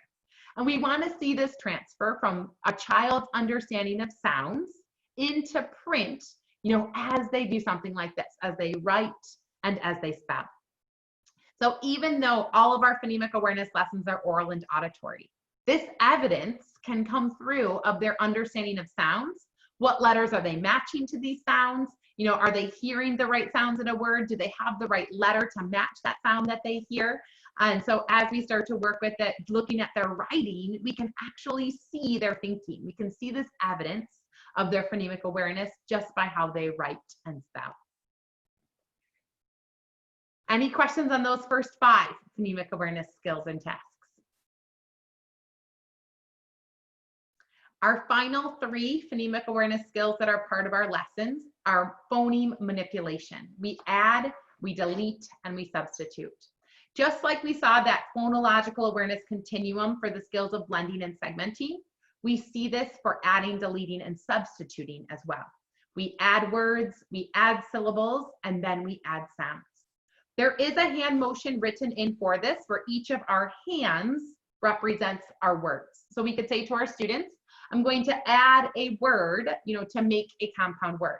So I could say to them, everyone say sun, and they would say sun. Add light, and the word is sunlight. Now we can scaffold support with this as the teacher by having students repeat both of the words aloud. Like say sun, and they would say sun. Say light, and they would say light. Put them together, sun, light, sunlight.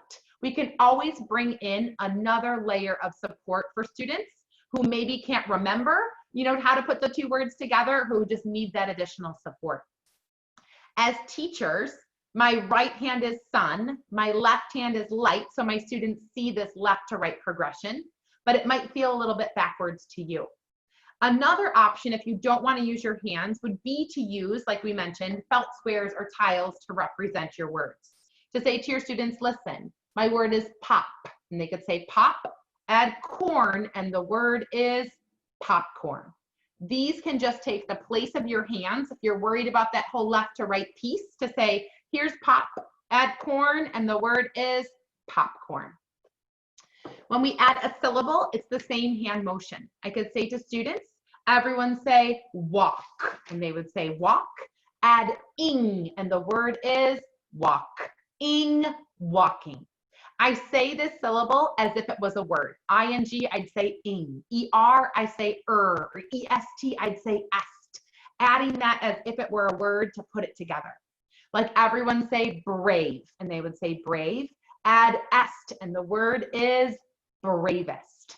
Brave, est, bravest. Now, if you want to use your felt squares instead of your hands, you of course can. You can say to students, my word is wind. Say wind, they would say wind. Add O, and the word is wind. O, window. Being able to blend those 2 syllables to make that whole word. When we add an initial sound, we're adding just the phoneme, the first sound or phoneme to a word. When using my hands, I start with my left hand first because I give the end of the word. I give the word family or the rhyme. Like everyone say up, and they would say up. Add k at the beginning, and the word is cup. K, up, cup. This is onset rhyme blending. Or everyone say ig, and they would say ig. Add at the beginning, ig, fig. Now, if your learners immediately can make it into a whole word without repeating the 2 parts back, you're welcome to let them immediately put it together, like this. Say oat, they would say oat. Add b at the beginning, and the word is boat. They would immediately be able to blend it.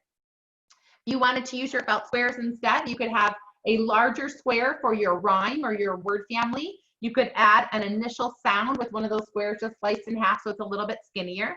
Like this, everyone say oat, and they would say oat. Add b at the beginning, and the word is boat. B, oat, boat. What you'll notice is that in our kindergarten curriculum, we spend the majority of our lessons adding that initial sound. But for those of you who are looking at the primary curriculum, our yellow book, we work with not just adding the initial sound to a word, but adding a final sound or even a rhyme or word family. And that last skill is adding a second letter to create a blend. In our primary curriculum, we work with some more complex activities around manipulation for our older learners. An example of adding a final sound would be this. My right hand is the beginning of the word. My left hand is my final sound, and I would clap it together. Like everyone say we, and they would say we. Add k at the end. We, k, week. Or everyone say core, and they would say core. Add s at the end. Core, s, course. Now, if you wanted to use your felt squares, same thing. Everyone say car, and they would say car. Add t at the end. Cart, cart. Being able to blend This really is body coda blending, that larger part of the word, the final sound, and we blend it together. Now we also can add a rhyme, which means we're beginning with just an initial sound. Like everyone say, and they would say, add orc, and the word is orc, fork. Or everyone say, and they would say, add ut, and the word is ut, put. Able to put those two parts together. Now in weeks 25, 26, and 27, and you will see one of these as an example lesson on our website, we add a second letter to create a blend, and it can sound like this. Say go, and they would say go, add r after g, and the word is grow. We're inserting a second sound. Now I didn't use my hands for it. If you wanted to show a visual, you could do this. Listen to my word. My word is side, I. Now, if I add an ul after the I get, so I can put my ul there, I could say, listen, ul-eyed slide. I created a consonant blend at the beginning of that word. And so giving them this visual to show how we're inserting that sound and being able to blend those parts together. Now, that adding a second sound to create a blend is probably one of the most complex skills we work with. Having students to be able to create those words without seeing the words in print, the letters in print, but rather inserting that second sound and being able to make a whole new word. Now, we work not just with adding, but also deleting. Adding and deleting are two skills that mirror each other. Deletion and substitution are considered advanced phonemic awareness skills. So we added words and syllables and sounds, and we're going to delete or take them away. When I delete a word from a compound word, I would show the whole word with both my hands. My right hand would be the first word I was deleting. My left hand would be the second, and be able to show what remains. So if I said to students, listen, my word is suitcase, I could show them suitcase. Without case, what's left is suit. Or everyone say upstairs, upstairs. Without up, what's left is stairs. Using my hand to pull away and show what remains. If you don't want to use your hands, your felt squares could take the place of your word, as I mentioned, to say, listen to my compound word, my big word. You're going to take one away and tell me what's left. To be able to say, my word is weekend, weekend. Without end, what's left is week. Now, as we go to delete a syllable, same thing. I delete the syllable as if it were a whole word. So to be able to say to them, you know, I don't know. I wondered that. I wondered. To be able to have them pull that away and say what remains. So my word is elbow. We can show them elbow. Without bow, what's left is L. So pulling that syllable away and showing what remains. Or my word is running, run-ing. Without ing, what's left is run. You can use your felt squares, like my word is talking, talk-ing. Without ing, what's left is talk. You'll notice, just like you saw for adding, most of the kindergarten curriculum, we're deleting just the initial sound. But in our primary curriculum, we have it for weeks 5 through 18, where we delete the initial phoneme and say what remains. It sounds like this. My word is buy, b-I. Without b, what's left is I. Or my word is dig, d-ig. Without d, what's left is ig. You'll notice we're always focusing on the phonemes or the sounds, not the letter name. It's not without the D or without the H. It's always without D or H. If I said to students, my word is heart, art. Without H, what's left is art. When we delete that final sound, just like we added it, we can take it away. It sounds like this. Everyone say hike, hike. Without K, what's left is high. I could also show it with my felt squares. My word is force, force. Without S, what's left is for. So being able to pull that final sound away and then say what remains. We could say to them, my word is plain, play, n. Without n, what's left is play. When we are working with deleting the rhyme or the word family, what's going to remain is just an initial sound. Like everyone say soar, and they would say soar without or, what's left is s. Or everyone say told, they would say told without old, what's left is t. Using your felt squares can be part of that as well to say my word is zoom without what's left is z. Now, just like we added that second letter to make a blend, we can also take it away. So if I said to students, my word is fright, without r, the word is fight. We can show them my word fright, it. Without r, what's left is it, fight. Or we can try it with a word like slope. Look at my word, ope. Without what's left is ope, soap. Being able to put it back together. Let's try one more. My word is snail. You can show them snail. Ale. Without what's left is ale, sail. Now, substitution is our other advanced phonemic awareness skill. It's one that we work with this progression from words to syllables to sounds, just like we saw for blending and segmenting, as well as adding and deleting. But it is considered the most advanced skill we work with. For this reason, we wait to bring it into our pre-K curriculum until we are at week 19, where they're working with hearing individual sounds for blending and segmenting, because substitution actually requires us to be able to blend, isolate, and segment. Because in order to substitute a word, a syllable, or a sound, we need to be able to isolate just that part, take it away, segment it off, put something new on, blend it back together. So we really almost need prerequisite skills in order to be successful with substitution.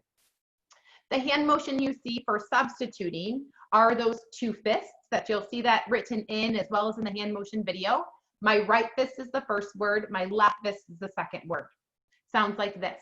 My word is airplane, airplane. If I change plane to port, my word is airport. Now, for some of our students, they might have forgotten that air was left behind, so you might need to bring into support to say airport, put it together, airport. Or we could say my word is doorbell, doorbell. Change bell to knob, and the word is doorknob, doorknob.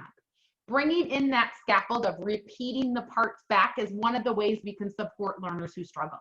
It's one of the ways we can give additional support around the lessons. Once your kids start to catch on quickly, pull back on that support, but if you need to bring in more modeling or more language, that is highly recommended as you lead the lessons. When we get into substituting syllables, it's the same hand motion that we were working on with the same hand motion that we saw before to say, listen to choose my word. We're going to change a syllable to make a new word. So it sounds like this. If I said to you, my word is meeting. Say it for me, meeting. Change meet to talk, and the word is talk. Talking. Ing stayed behind. Say talking, talking. Change talk to see, and the word is see. Seeing. Or try this one. My word is winter. Say the word winter. Change win to n, and the word is enter. Enter. If you wanted to replace your fists with felt squares, you could. Winter, winter. Change win to n, and the word is enter, enter. And you can blend those parts together. When we substitute the initial sound, we are creating a rhyming word. We are producing a word that rhymes. We can say it like this. Say go, and they would say go. Change g to n, and the word is no. Say no. No. Change n to t, and the word is toe. Now you might need to bring in support to say toe, and that would definitely be acceptable to support your learners. But again, once they're ready to immediately produce that word, we want it to be automatic for them. We can say to them, my word is hot. They would say hot, change to p, and the word is pot. When we go to substitute the final sound or the rhyme, like we see in our primary curriculum, we substitute the rhyme and our initial phoneme stays behind. It sounds like this. Say hi, and they would say hi. Change I to all, and my word is all hall. Or everyone say Maine, and they would say Maine. Change ain to eel, and the word is eel meal. Substituting that final sound, same thing. Say stop, and they would say stop. Change p to k, and the word is stop, stock. Try this one with me at home. My word is read, and they would say read. Change d to ch, and the word is reach, reach. The hand motions we have for adding, deleting, and substituting are really more for the teacher. The students do not have to follow along with the hand motions. They're more for the teacher to show, am I changing the beginning or the end of the word as a way to provide a visual support around it. If you find that your students you can start to pull away on the hand motions as they become more understanding the skills or proficient with them, you're welcome to do that. As you move through the lessons and the routines, if you're like, if I say to them out loud, my word is please, change z to d, and the word is plead, we can pull those hand motions out altogether as you see the time, when you see it's the best time for your own learners. We can substitute the medial or the vowel sound as well, where we're changing that middle sound. Now, as we work with this skill, we don't have a middle hand, so it's not that same fist hand motion, but we could use our felt squares with our red being the vowel. We also could use that roller coaster. Like my word is not. Change ah to o, and my word is note as a way to change out that sound. You have your felt square, same thing. My word is seat, eat. Change e to I, and my word is sight, sight. Being able to change that sound to make a new word. Now, in our kindergarten curriculum, towards the very end, we bring in the substituting the final or medial sound as a way to work with some more complex activities towards the end of the curriculum. In our primary curriculum, you'll see it comes in a month, weeks sooner than that. In our primary curriculum, we might be changing our vowel sound from short to long, or more advanced sounds to say like, my word is spin. Change I to oo, and my word is spoon, spoon. So being able to change that short vowel sound to more advanced vowel sound within the lessons. That week 31 you see for our primary book, where we're substituting the second letter of a blend, where we say to our students, my word is glow. Change l to r, and the word is grow. So being able to change out that second sound, we added and we deleted it, and now we can actually substitute it. These 8 phonemic awareness skills we just walked through, rhyme, onset fluency, blending, isolating final and medial sounds, segmenting, adding, deleting, and substituting, all are part of that 10 to 12 minute lesson. They have activities every single day, 5 days a week throughout all 35 weeks. We're working on 8 skills each and every day to give students that explicit instruction along with practice, reinforcement, and routine around these skills. All 8 of them are oral and auditory. The visual we would bring in would be something that would more anchor the sounds for our learners. We wouldn't put print in front of them, but we can use some of these exact same words during our phonics instruction. That's where the words and the letters can match those sounds. We can show that, that exact transfer into print during our phonics instruction. Now, within our lessons, we have 2 early literacy skills as well. We have an activity that builds letter naming or alphabet knowledge. And as I mentioned, the reason for this skill is really to help our students to be able to master or be automatic with letter names and sounds. According to Marilyn Adams, the 2 best predictors of reading success are alphabet recognition and phonemic awareness. We know letter sound knowledge are the first steps for our learners to be readers. And so, as I mentioned earlier, any set of cards can be used to practice letter name and the sound that they make. We do have cards available on our website for an additional purchase. They are not required. Any set of cards. It can be a card with a picture and a letter. It can be letters only. It can be uppercase only, lowercase only. We'd be saying the letter is, the sound is. Working with both letter and sound. Many of our letter names say their sound with their name. Like the letter is B. When I say the letter name B, I'm actually saying the B sound. Our vowels obviously say their names for their long sounds. Our letters that don't, letters like H and W and Y, those are often some of our harder sounds for students to master because they don't have that link to their name. And so bringing in both letter name and sound, helping them to know the names and the sounds that match them, are one of the ways we can build that depth of alphabet knowledge. Within our primary curriculum, you'll see that we suggest using cards for consonant digraphs, consonant blends, even advanced vowel sounds. Those are available on our website as well for a free download. And we plan to have a pack that can be purchased as well. With a consonant digraph, 2 letters make one sound. The letters are SH, the sound is sh. With consonant blends, 2 letters, and each of the letters have a sound.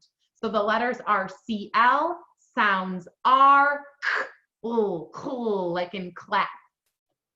When we start to get into language awareness activities as that final activity, it's really a way to take all of these oral and auditory activities and bring them into print with our nursery rhymes, or hearing those words spoken aloud, counting those words in a sentence. We wouldn't write out the sentences for learners when I said the flashlight is on, and we counted the flashlight is on. You know, we're just listening for those words and counting.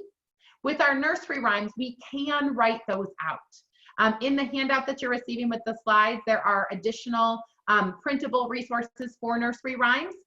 There are websites where you can print the nursery rhyme to send home to parents. You can write it on chart paper or sentence strips. There is a strong link between the nursery rhyme knowledge of our preschool students and their future success in reading and spelling, according to research. And so we want to make sure we give them this practice. Can they sing or say this rhyme? Can they find the rhyming words within it? It's a fun way to be able to bring all of these activities, together. In that 10 to 12 minutes, we work with those 8 phonemic awareness skills in addition to these early literacy skills. And we really would want to keep our lesson to that 10 to 12 minute time frame. It should not exceed 15 minutes. If it does, if you start to teach the lessons and you feel like this is taking me way longer than she said, my recommendation would be to reduce the words you use for each of the different skills. You wouldn't want to skip skills. You wouldn't want to be like, I'm just not going to get to the last 3 skills in the lesson, but rather use fewer words. If you have 5 words there, then use 3. If you have 10 words, like for blending and segmenting, use 6 or 7. Using fewer words will still give your students practice with each of the skills, but might help with your pacing so that you're working with all 8 phonemic awareness skills during the lesson. We talked today about providing corrective feedback, scaffolding support for students when they struggle. Often the best way to do that is with our modeling and repetition. Helping students be able to say, listen, I'm going to model it for you. You say it back to me. Using a visual, like something that can anchor the sounds for them, is another way we can provide some more differentiated support for some of our learners.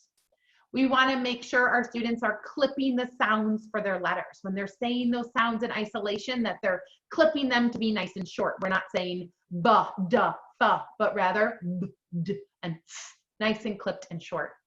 And if you're going to teach the lessons next year, really the best way to prepare is just to read through it. So what am I working on this week? Am I working at the word level, the syllable level, the phoneme level?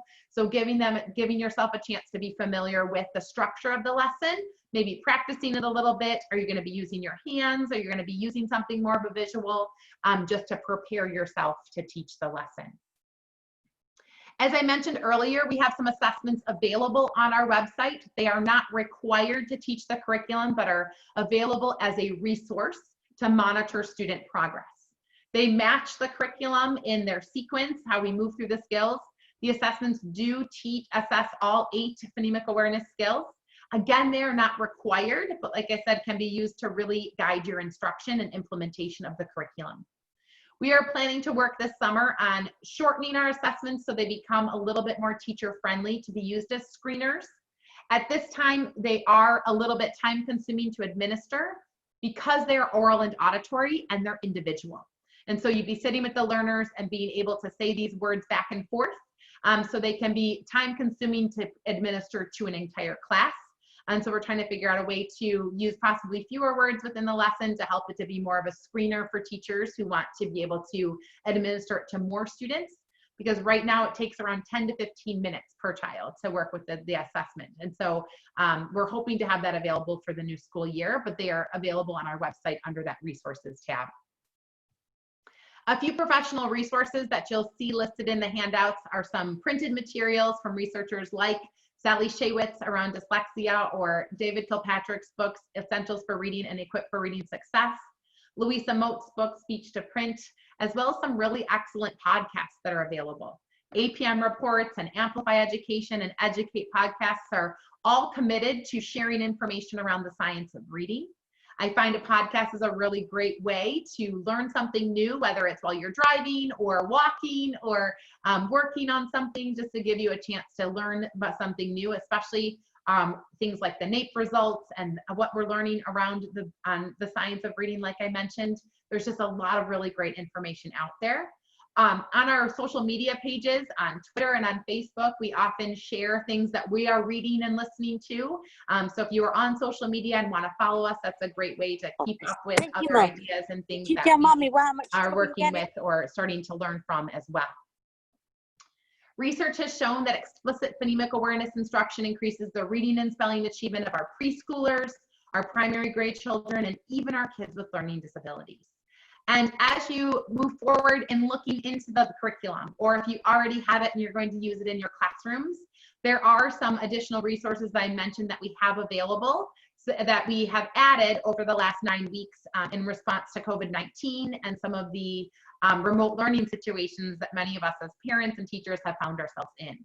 And so we have resources available on our YouTube channel. If you go to YouTube and search Heggerty Phonemic Awareness, you can find our channel, where on that you'll find a COVID-19 playlist with 2 weeks of recorded lessons for each level of the curriculum, along with a parent explanation video.